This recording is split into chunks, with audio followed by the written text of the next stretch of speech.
Hello बच्चों, कैसे हैं आप सब। आशा है आप सभी सकुशल होंगे, अच्छे होंगे। इसी उम्मीद के साथ में आज हम जो कहानी सुनने वाले हैं वो है दो बिल्लियों की कहानी। और इस कहानी के माध्यम से हम ये जानेंगे कि कैसे हम अपठित गद्यांश को हल कर सकते हैं।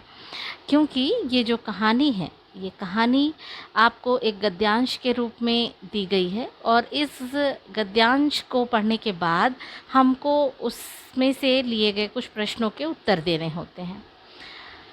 अपठित गद्यांश वह गद्यांश होते हैं जिनको हमने पहले कभी पढ़ा नहीं होता है, या कई बार ऐसा होता है कि हम पढ़ चुके होते हैं या जानते हैं उसके बारे में, मगर उसमें से कुछ प्रश्न नहीं लिए गए होते हैं क्योंकि वो किसी कहानी का अंश होते हैं। तो जैसे अभी मैंने आपको बताया कि हम आज अभी पढ़ने वाले हैं दो बिल्लियों की कहानी। अब दो बिल्लियों की जो कहानी है वो कहानी हो सकता है आपने में से कई लोगों ने कई बार सुनी होगी। तो इस आपके लिए ये बड़ा आसान हो जाएगा कि आप इसमें से पूछे गए प्रश्नों के उत्तर आप आसानी से दे पाएंगे। और जिन लोगों ने नहीं सुनी है वो मुझसे सुन करके आप उत्तर दे पाएंगे। अपठित गद्यांश असल में आपको समझाने का एक ऐसा तरीका है जिससे हम ये समझ पाएँ कि कैसे एक एक पैराग्राफ को समझकर उसमें से प्रश्नों के उत्तर निकाल कर यदि हम उसको हल करते हैं या उसके उत्तर हम दे पाते हैं, इसका मतलब ये होता है कि हमने उस पैराग्राफ को बहुत अच्छे से समझा है। इस माध्यम से हम आपको ये समझाना चाहते हैं कि पाठ के हर पैराग्राफ का उतना ही महत्व होता है जितनी एक बड़ी कहानी का या एक कविता का होता है। क्योंकि अगर आप पाठ के सारे पैराग्राफ्स का मतलब आप समझते हैं और उसमें कही गई बातों के या उसमें पूछे गए प्रश्नों के जवाब आप दे पाते हैं, तो इससे आपकी समझ बढ़ती है, आपकी समझ विकसित होती है और आप अपनी पढ़ाई को ज़्यादा अच्छे से कर पाते हैं। आप अपने जवाब ज़्यादा सही तरीके से दे पाते हैं। तो बात को आगे ना बढ़ाते हुए ज़्यादा, आइए मैं शुरू करती हूँ आपकी आज की अपठित गद्यांश में से ये कहानी।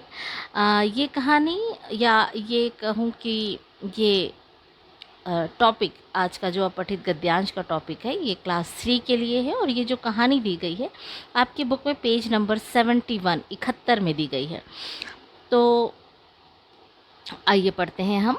दो बिल्लियाँ थीं, एक काली और दूसरी भूरी। एक बार दोनों को एक रोटी मिली।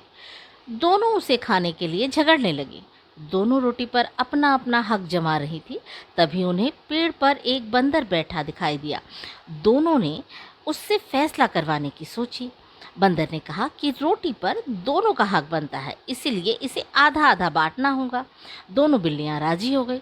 बंदर ने रोटी के दो टुकड़े किए, एक टुकड़ा छोटा और दूसरा बड़ा। तो छोटा टुकड़ा लेने के लिए दोनों में से कोई बिल्ली तैयार नहीं थी।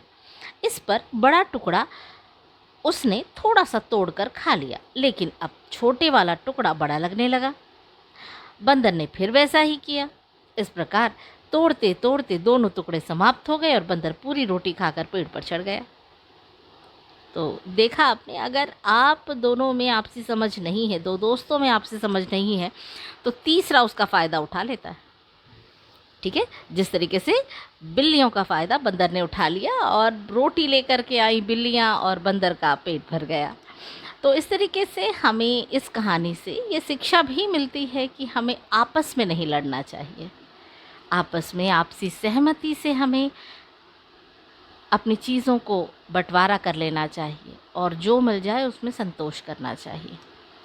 तो चलिए अब इसके प्रश्नों के उत्तर हम देखते हैं कि कौन कौन से प्रश्न हैं इसमें और उनके क्या उत्तर होंगे। तो पहला प्रश्न है, दो बिल्लियाँ किस लिए झगड़ा कर रही थीं? तो आप सभी जानते हैं कि बिल्लियाँ किस लिए झगड़ा कर रही थी। दोनों बिल्लियाँ रोटी के लिए झगड़ा कर रही थी। बिल्कुल सही। दूसरा प्रश्न है, बिल्लियाँ फैसला करवाने के लिए किसके पास गईं? तो कहानी सुनकर आपको इसका भी उत्तर पता है कि बिल्लियाँ फैसला करवाने बंदर के पास गईं। तीसरा प्रश्न है, बंदर ने रोटी के कितने टुकड़े किए? तो ये भी आप कहानी सुनने के बाद बिल्कुल बता सकते हैं कि बंदर ने रोटी के 2 टुकड़े किए। प्रश्न चौथा है इसमें कि कुछ शब्द दिए गए हैं, उन शब्दों के वचन बदलना है हमको। वचन जो कि संख्या बताते हैं, एक वचन और बहुवचन। एक वचन अर्थात जब संज्ञा शब्द से किसी वस्तु के एक होने का पता चले तो वह एक वचन कहलाता है, और जिन संज्ञा शब्दों से किसी वस्तु के एक से अधिक होने का पता चले वह बहुवचन कहलाता है। तो आइए वचन बदलते हैं कुछ शब्दों के। कौन कौन से शब्द दिए गए हैं देखिए ज़रा। तो बिल्ली, रोटी और टुकड़ा, ये तीनों शब्द दिए गए हैं।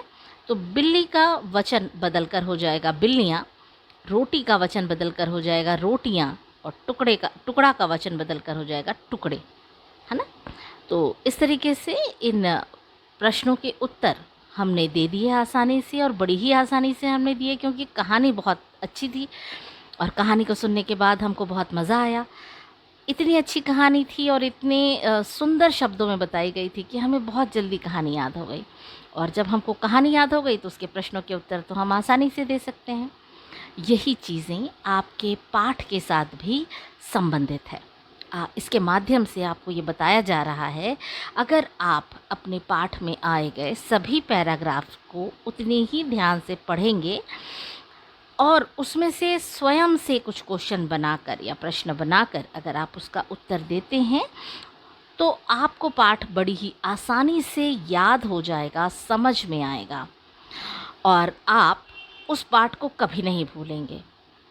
तो आशा है ये चीज़ें आप समझ गए होंगे, और इन प्रश्नों के उत्तर को, इस अपठित गद्यांश को आप अपनी पुस्तक में ज़रूर से पूरा कर लीजिएगा, और उसके बाद आप उसकी फ़ोटो खींचकर मुझे मेरे पर्सनल व्हाट्सएप में भेज दीजिएगा ताकि मैं उसे चेक कर सकूं।